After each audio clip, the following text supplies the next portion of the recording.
Hey everybody, welcome to Drive Thru Review 794. Today we're going to take a look at Fromage. This is a new game that came out recently and plays 1 to 4 players. It is a simultaneous action selection game, so players will be taking their turns kind of at the same time. And then I'll go down and show you, but here I'll show you it on the back here.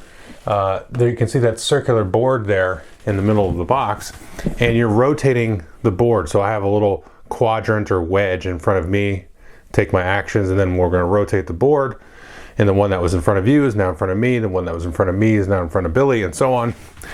And you're going to be making and aging cheese and getting resources to do very specific types of cheese and build structures and use like the dairy and that kind of thing. It plays 1 to 4 players and it has a really cool solo mode, which I'll show you. And let's just go down to the table and show you a little bit about how it works. Very unique game, and then I'll come back and tell you what I think.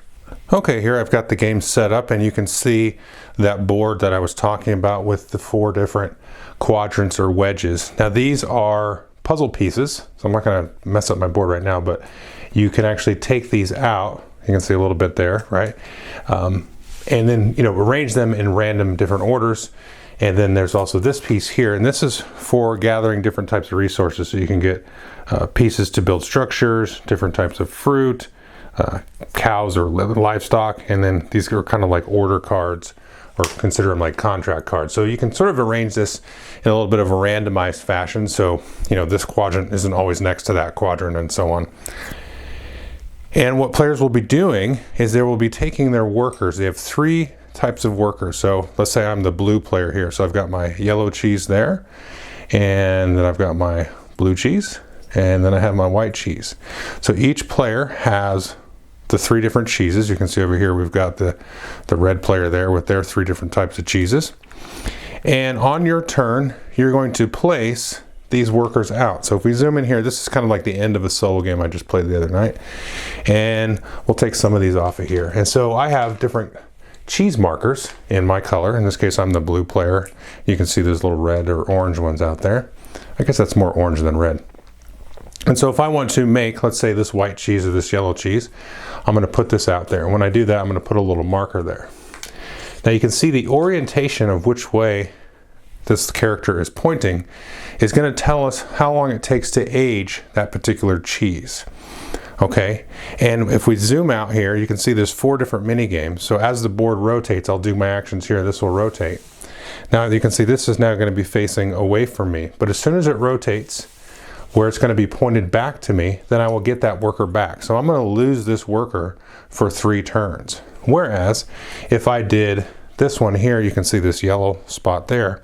In that case, I would need my yellow worker. So I'll put him out here, or her, and I'll put that here. So immediately, right on my next turn, as this rotates away from me, he or she's going to be facing back to me, so I'll get her right back on my immediate next turn.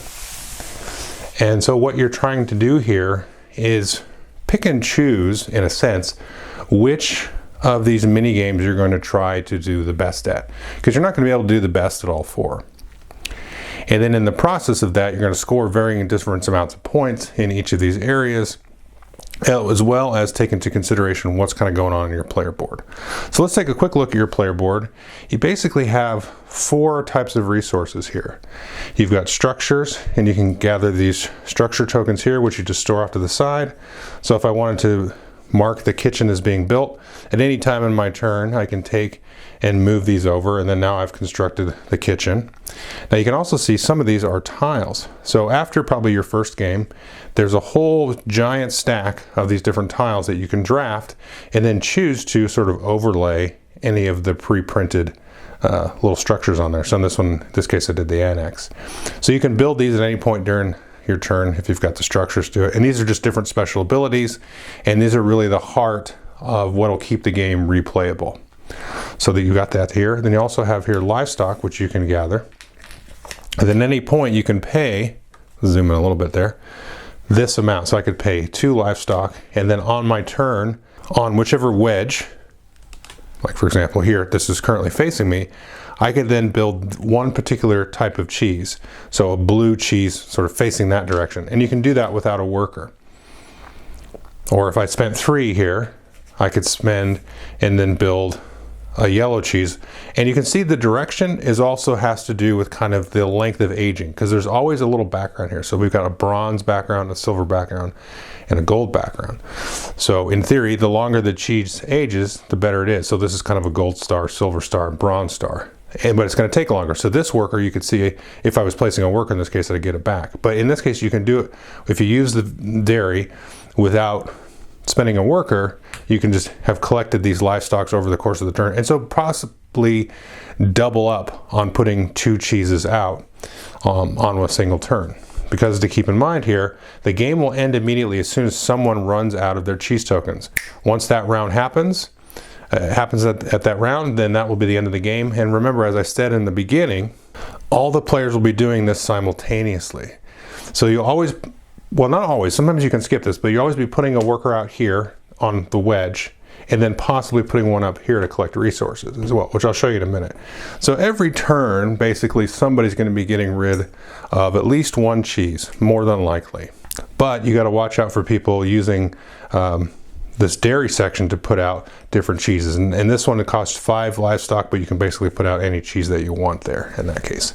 So that's that section. Down here we have the fruit, which I'll skip over for now. And then finally we have these like order cards, contract cards. And so anytime on your turn that you build a specific cheese, so for example, this one would go nicely with that one.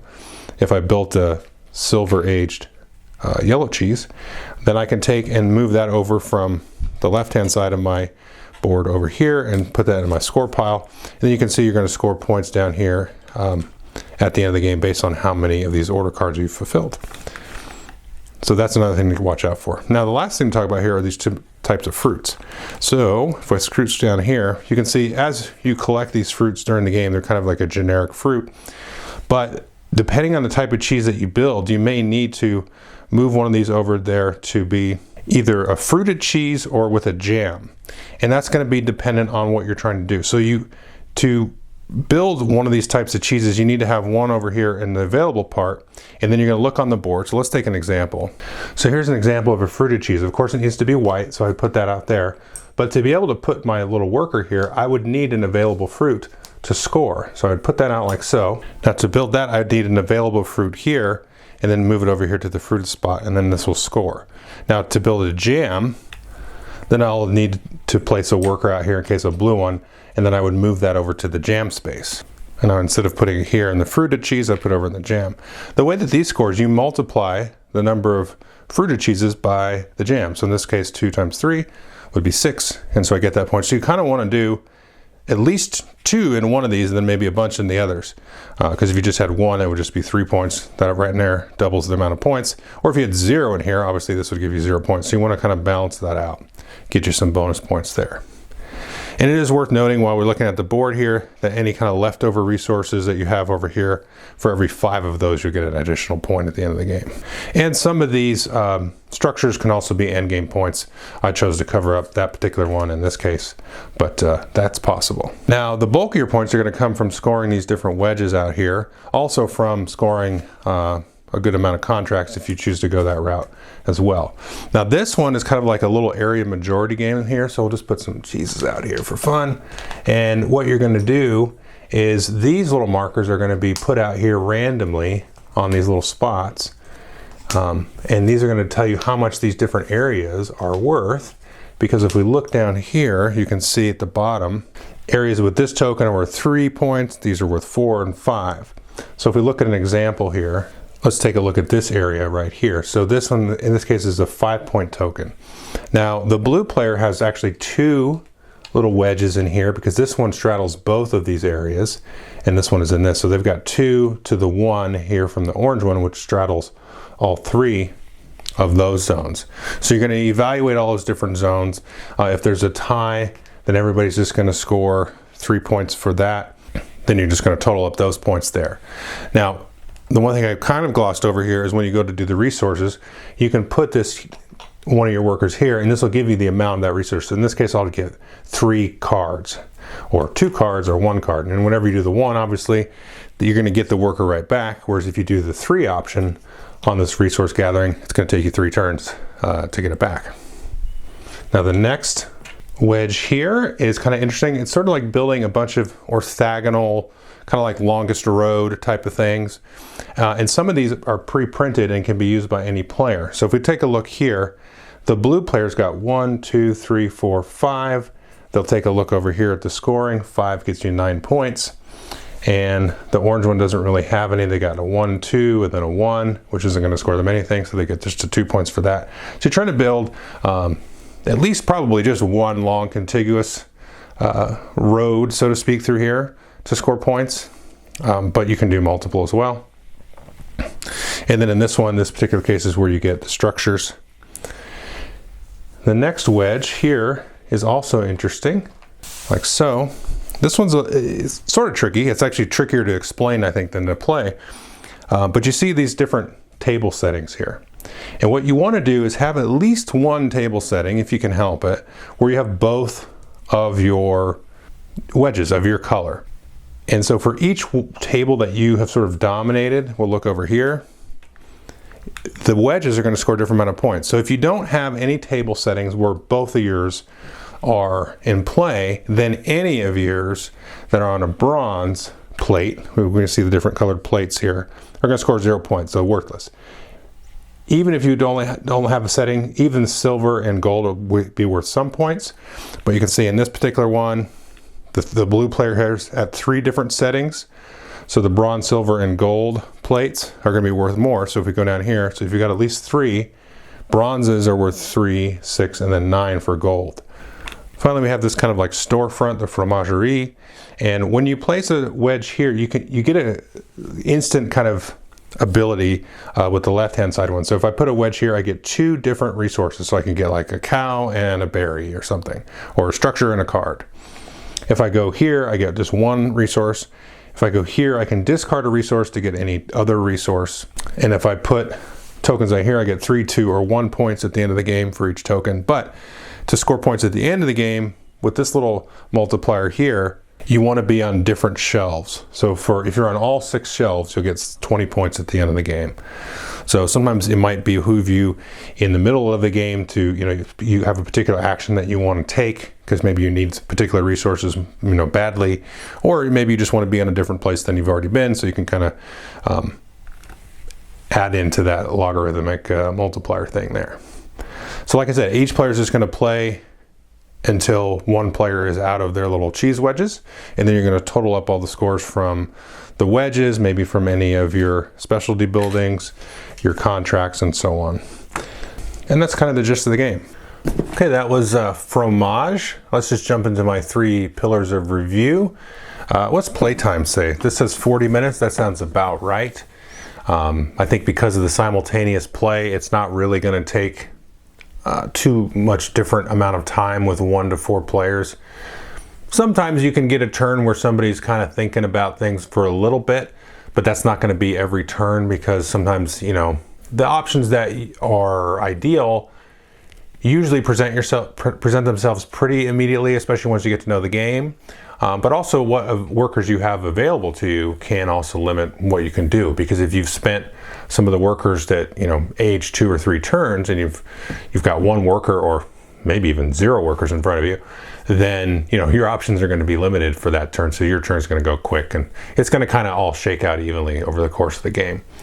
I have played this at all player counts, and it's a tough question about which one I like more, because I really like every single player count, and that includes the solo mode. If you had to pin me down, I'd say 4 players, just because I like the level of interaction, because there is interaction for sure, because there's an interesting part of that, because all the turns are simultaneous, and I'm looking at kind of what I'm doing here, but I'm also still trying to think of, well, if I use this worker, I'm either going to get it back next turn or in a couple of turns, and I want to look at the wedge to my right I'm going to be getting, because I think, well, if I use this blue worker to get a resource and this white worker to do my cheese action, put the cheese out on the board, and I have this gold one left, is there going to be something I can do coming down the pipe?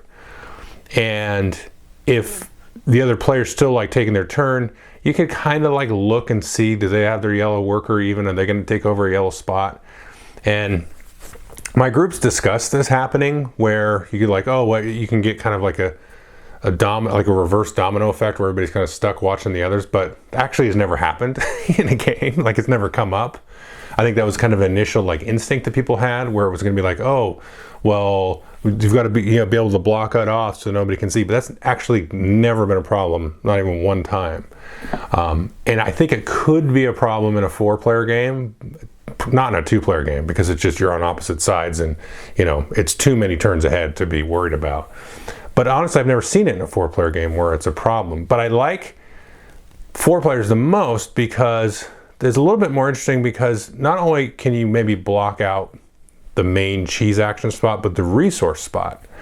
Because if somebody takes that 3, to draw 3 cards or get 3 berries, they're not getting it back until 3 turns later. But that means that 3 spot is blocked for the other players as well. So there's kind of an interesting dynamic there when it comes back to me. And I was like, oh, I'd really like to draw 3 cards because I've scored all my, contract cards. Well, it's blocked. Sometimes the 2 and the 3 is blocked. Because if you're playing with 4 players, there's a chance, lots of people want to get those contract cards because they're good. So that's an interesting dynamic there. So it's a little bit more crowded, right, with the 4-player, but not to this extent where it's game breaking. I think that makes it slightly more interesting at that level. Now I didn't show you at the wedges, there's these little like sleeves or inserts that you can slide in and out, and they're double-sided to kind of mix up and change up the spots. So it's not always like, the map one where there's like the area control. It's not always like the same colored cheeses in the same location. So you got to make sure, you can't like really memorize. I got to make sure I have that, age 3 blue cheese with the berry, kind of can get that really sweet spot, because you can mix those up, and those vary by player count too. I didn't point it out, but you might have noticed during the walkthrough that some of those were just blocked out and nobody could go to them. So it kind of, simulates crowdedness when you're playing with like, 1 or 2 players in that way. So it scales very well there. But like I said, every player count plays amazing, I think. But if you had to ask me, 4 would be my preference. But again, the solo was really good too. I really enjoyed the solo. It has a really nice scaling thing. And the way that it works is it kind of pulls cheese off of like a little dummy board here and just fills in spots based on the card flip of the contract cards. It'll just eat up a spot. It always goes first, so it's always blocking you. And then as you kind of level up, there's 4 levels. It will like activate little special abilities, so you can kind of work your way up to playing through those. And that's a really fun way. And I think it's a really good like instructional way too to help you kind of develop your game and your strategy and that kind of thing. So that's really cool. Now, my last pillar is usually, what is this game like? I don't know. I don't really know what games. It's kind of like a lot of games, because the mini games are just kind of like loose area control, set collection types of things. But that doesn't really do it any kind of justice at all. It really doesn't. The whole sort of, and I'll use gimmick in like the most positive term because I think it's a fantastic gimmick. The whole like aging worker placement thing is really, really, really neat. And now you have the different types of workers and the way everything everything is like so woven together nicely in such a good package. And the minute those words come out of my mouth, I feel like it's such crappy reviewer speak. But in this case, it's like, I don't think I've seen a game that is this tightly woven. It's hard to explain because unless you've played it, because there's a lot of games that are very tightly woven. There's a lot of great games that are tightly woven, but this kind of wears its tightness, its tightly wovenness on its sleeve, because everything is just so in tune, and maybe it has something to do with the whole mechanism of like turning the clock or winding this thing around. But it all really speaks to that. And there's a nice sort of tactical visual sense when you put a worker down and you're waiting for it to come back.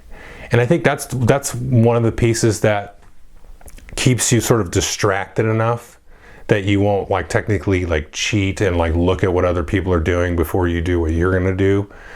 because you're always kind of watching it like, okay, when am I getting my white cheese or my blue cheese worker back? That's way more important than what anybody else is doing.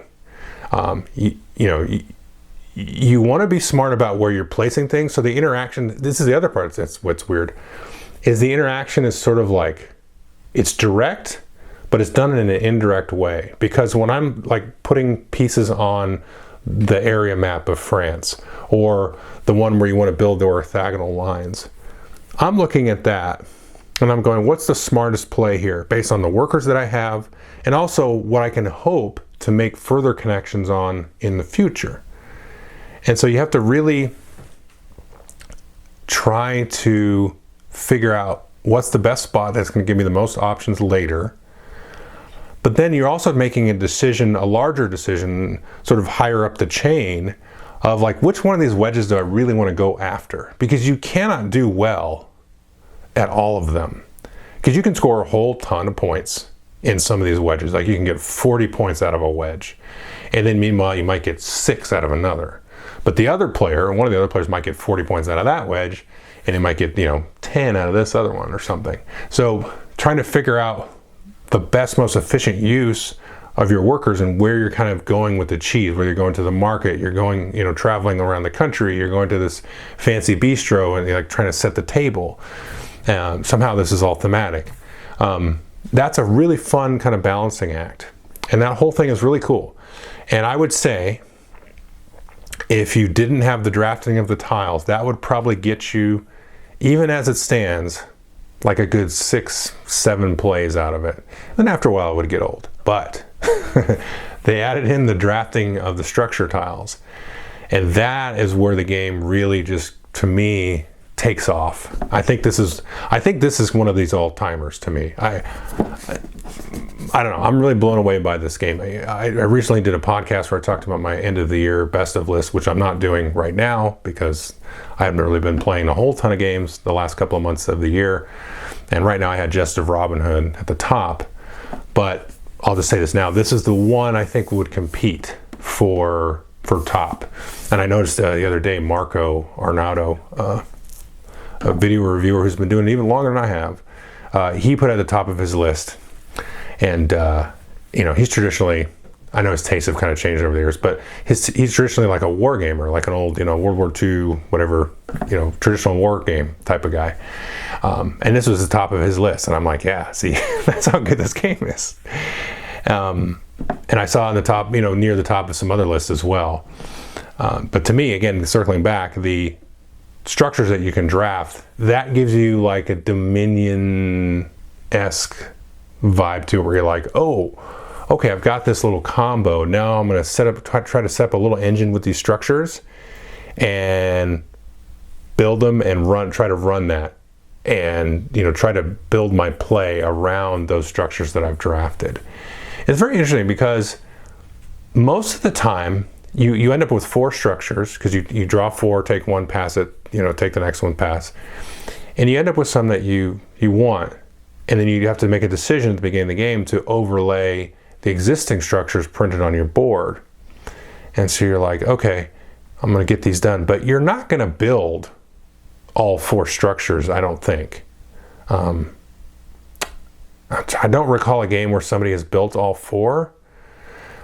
But you're going to want to pick, probably 2 of them at least that you can run and then get something out of them. And then kind of build your strategy around that as well. So the thing is it's such a simple game. It's like, I'm going to put this worker down. I need that color. I'm going to get him back right away, or I'm going to get him back in the next turn or the turn after that. And that's it. That's all there is to it. It's just getting your cheese out. But then there's these other very simple layers that you can kind of add on to it. And the kind of icing on the cake is that drafting of those tiles, where you just, every game you played, it's going to be a little bit different. It's going to make you focus on like different aspects, whether it's the fruit stuff or the dairy stuff, or, getting the cards, or bonuses to getting resources, that kind of stuff. So, or bonuses to get your structures out, or maybe there's a really nice building that scores you extra points, that kind of stuff. So there's really, really a lot kind of going on, but it's such an easy game, and it's so easy to teach, and it plays so quick and stuff and snappy enough that the learning of the game, like there's not a lot of upfront learning. It's all kind of on the back end of it. Because like I said, you're just putting cheese, you're just trying to get all your cheese out, right? That's your first goal as a new player. But then when you're on your 6th, 7th, or 8th play, you're like, I got this engine, I got the tiles, and these are the ones I drafted, I'm trying to burn this out, you know, and get all that stuff. So it's cool because a lot of games recently are front loaded, where you're trying to like ingest this whole ecosystem and language and all this stuff right up front before you even sit down to make your first turn ever. But this one, you can do your first turn and you can play your first game and your second game and your third game and your fourth game, and all of it is pushed on the back. And then you, by the end of, you know, whatever that road is, you're gonna have like fulfilled this like accomplishment of growth with the game. And something about like the turning of that and the mini games and all that stuff, just it all adds together. Anyway, I recommend this way beyond anything I've recommended in a long time. And really, this is like, you know, I don't know, whatever. You know, if people want to like hold me to my feet to the fire for this, but everybody should have this game. Everybody. Every single person. That's it.